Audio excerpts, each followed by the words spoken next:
I think 3-4 महीने का था।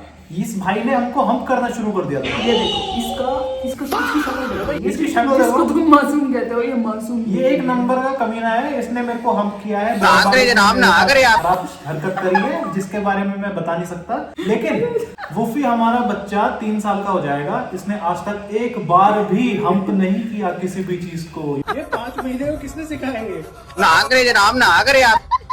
तो यहाँ पे शर्मिष्ठा महापात्रा जी ने कल एक क्वेश्चन पूछा था कि इनका पपी 13 महीने का हो गया, तो इस समय थोड़ा सा वो सेक्सुअल एक्साइटमेंट वाली जो स्टेज आती है ना पपीज में, he is going through that phase. तो इस समय थोड़ा सा वो परेशान हो जाता है, फ्रस्ट्रेट हो जाता है और मतलब थोड़ा सा अनकंफर्टेबल फील करता है वो बेचारा। तो ये पूछ रही है कि उसका ख्याल कैसे रखा जाए, पपीज को कैसे मैनेज करते हैं इस पीरियड के दौरान। देखो, पहली चीज तो Sharmishtha ji, there is no sexual excitement वाला phase in dogs, there is no such thing. ठीक है, to be honest there is no such phase, ऐसा कोई फेज नहीं होता डॉग्स के अंदर। जस्ट दैट ये ऐसा इसलिए बोला जाता है कि अपने अडल्टहुड में जा रहे होते हैं, ठीक है, तो वो हम्प करना स्टार्ट कर देते हैं, तो लोगों को लगता है कि ये उनका सेक्सुअल फेज जो है वो स्टार्ट हो गया, अब इनकी भी सेक्सुअल अर्ज है। ऐसा कुछ नहीं होता, एनिमल्स में कोई सेक्सुअल अर्ज नहीं होती। तो वही वाली बात हो गई कि मतलब ऐसी जैसे हम इंसान होते हैं, कुछ चीज़ अच्छी नहीं लग रही तो उसको एक लेबल दे देते हैं, तो ऐसे ही इनको भी एक लेबल मिल चुका है। ये बेसिकली हम ह्यूमन बींग्स ऐसे सोचते हैं कि एक सर्टेन एज आ जाती है तो हमारे अंदर एक सेक्सुअल नीड आती है, तो ऐसे डॉग्स के अंदर भी आती होगी। ऐसा जरूरी नहीं है, क्योंकि आपको समझना पड़ेगा कि डॉग्स की जैसे ग्रोथ होती है ना फिजियोलॉजिकली, वो बेसिकली आपने देखा होगा फीमेल्स जो होती हैं वो 8 महीने में हीट, अपनी फर्स्ट हीट पे आ जाती है। 8 या 9 महीने, 8 या 9 महीने। हाँ। और डिपेंड भी करता है, कुछ में जल्दी भी हो जाता है, कुछ में थोड़ा लेट भी हो सकता है। मेल्स में भी समझ के चलो ऐसे ही 7-8 महीने में दे हैव दैट, मतलब थोड़ा सा वो केपेबल हो जाते हैं ऑफ रिप्रोड्यूसिंग, मतलब कि वो पपीज वगैरह कर सकते हैं। लेकिन जस्ट बिकॉज उनकी बॉडी अभी पपीज वगैरह पैदा कर सकती है डज नॉट मीन कि उनको अब मन है पैदा करने का, है ना। जैसे हम लोग कई लोग बोलते हैं कि बच्चों मतलब इनका भी माँ बनने का हक होता है, डॉग्स का भी, और डॉग्स का भी पापा बनने का हक होता है। ऐसा जरूरी नहीं है, ये ह्यूमन साइकोलॉजी आप लगा रहे हो डॉग्स के ऊपर, ऐसा जरूरी नहीं है। डॉग्स का ऐसा कोई मन नहीं करता, उनको कुछ नहीं, सब कुछ इंस्टिंक्ट्स के हिसाब से होता है। तो 2 महीने बाद अपने बच्चों को लात मार के नहीं भगा देंगे। हाँ, और ठीक है, फादर्स को तो भूल ही जाओ, वो तो डे 1 पे काटने शुरू कर देते, उनको लगता है कहाँ से कौन है, किसका पपी है। तो ये सब ना बकवास की बातें होती हैं, ठीक है, ऐसा कुछ भी नहीं होता। डॉग्स या इनफैक्ट कोई भी एनिमल के अंदर ऐसी कोई अर्ज नहीं होती, उनको इन सब चीज़ों के बारे में नहीं पता है, ये ह्यूमंस को पता है, इसलिए ह्यूमंस अपनी दिमाग को कुछ ज़्यादा चलाते हैं और वहाँ लगा देते हैं। इस चीज को बोलते हैं एंथ्रोपोमॉर्फिज्म। एंथ्रोपोमॉर्फिज्म, मतलब इसका मतलब ये होता है जब हम इंसान क्या करते हैं, अपनी ह्यूमन साइकोलॉजी के पर्सपेक्टिव से दुनिया को जज करते हैं, डॉग्स को जज करते हैं। तो हम क्या कर रहे होते हैं, जो हमारे ऊपर अप्लाई होता है वही हम डॉग्स के ऊपर अप्लाई करते हैं। जैसे जो हम खाना खा रहे हैं, हमको लगता है कि डॉग्स के लिए भी वही खाना ठीक है। जैसे अगर हम दूध रोटी खा रहे हैं तो डॉग्स को भी वही खिला देंगे। तो वैसे यही वाली चीज, जैसे हमको लगता है कि हमारी एक सर्टेन एज होगी, हमारी कुछ सेक्सुअल रिक्वायरमेंट, कुछ नीड्स बन रही हैं, तो डॉग्स की भी बन रही हैं। ये तो शशि थरूर वाला वर्ड हो गया, शशि थरूर वाला हो गया। पता ना किस किस को पता था, इस चीज को बोलते हैं एंथ्रोपोमॉर्फिज्म। फ्लॉक्सिनोसिनिहिलिफिकेशन सुना था तुम लोगों ने, शशि थरूर से ऐसे ही कुछ बोल दिया। एंथ्रोपोमॉर्फिज्म। सो इस चीज को अवॉइड कीजिए, ठीक है। कभी भी डॉग्स को वैसे मत देखिए जैसे आप ह्यूमन बींग्स की तरह से मत देखिए, डॉग्स को वैसे देखिए जैसे डॉग्स हैं, ठीक है।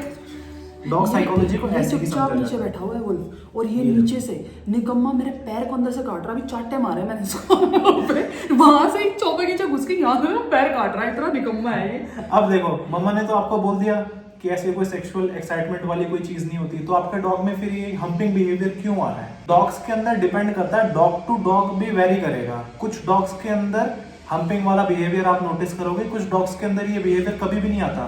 फॉर एग्जाम्पल हमारा जो काल है, इसने तो भाई ने 4 महीने का था, ये आई थिंक 3-4 महीने का था, इस भाई ने हमको हम करना शुरू कर दिया था। ये देखो, इसकी शक्ल देखो, ये इसकी शक्ल, ये एक नंबर का कमीना है। इसने मेरे को हम किया है बहुत बार, इसने मेरे साथ खराब हरकत करी है जिसके बारे में मैं बता नहीं सकता।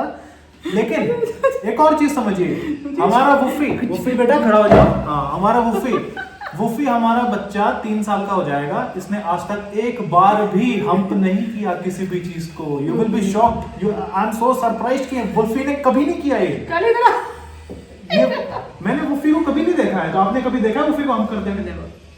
वुफी ने नहीं किया, इस काल ने 3 महीने में ही करना शुरू कर दिया। मतलब काल 4 से 5 महीने का था तब इसने पहली बार पापा की टांग पकड़ ली थी। समझ रहे हो, ठीक है? मतलब कि 4-5 महीने में तो इनका वो वाला ऑर्गन डेवलप भी नहीं होता सही से, है ना, जिससे रिप्रोड्यूस करते हैं।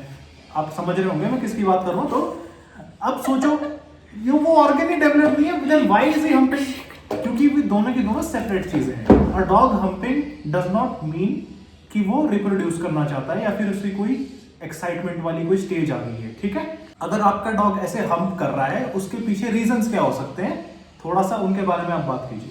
देखो, सबसे पहला जो रीजन होता है डॉग का ऐसे हम्पिंग करने का, वो होता है लैक ऑफ एक्सरसाइज। हाँ जी। ठीक है, उसको प्रॉपर एक्सरसाइज नहीं मिल रही। फिजिकल एंड मेंटल हाँ, काल जब छोटा था तो इसको हम लोगों ने थोड़ा वुल्फ से दूर रखा, तो इसकी तरफ अटेंशन कम थी, है ना। तो इसकी जो एक्सरसाइज जितनी होनी चाहिए थी उतनी नहीं हो रही थी। लेकिन वुल्फ की एक्सरसाइज का बचपन से इसके साथ खेले शेड्यूल बना हुआ है हाँ। वुल्फ का, इसकी एक्सरसाइज में कभी कोई कमी नहीं आई, इसकी कम रही, है ना।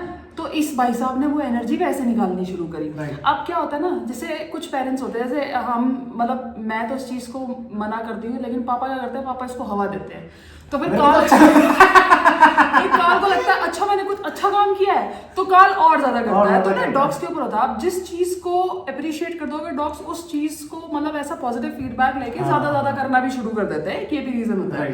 तो लैक ऑफ एक्सरसाइज तो है, चम्मा चाटी नहीं करनी, ठीक है। दूसरा ये भी है कि हाँ आप उस चीज को बढ़ावा दे रहे हो, रीइंफोर्स कर दिया आपने वाला बिहेवियर। मैं क्या करती हूँ, मैं उसको इंटरप्ट करती हूँ। पापा क्या करते हैं, पापा कहते हैं अरे करने दो, क्योंकि पापा को लगता है कि ठीक है कोई बात नहीं। अरे यार हम मेरे को एक्चुअली फनी लगते हैं डॉग्स जब ऐसे हम्पिंग कर रहे होते हैं ना, they look very funny to me. और पापा का इसको थोड़ा सा मतलब ऐसे एनकरेज करना भी ठीक ही है, क्योंकि यार हम सोशल मीडिया इन्फ्लुएंसर्स हैं, ठीक है।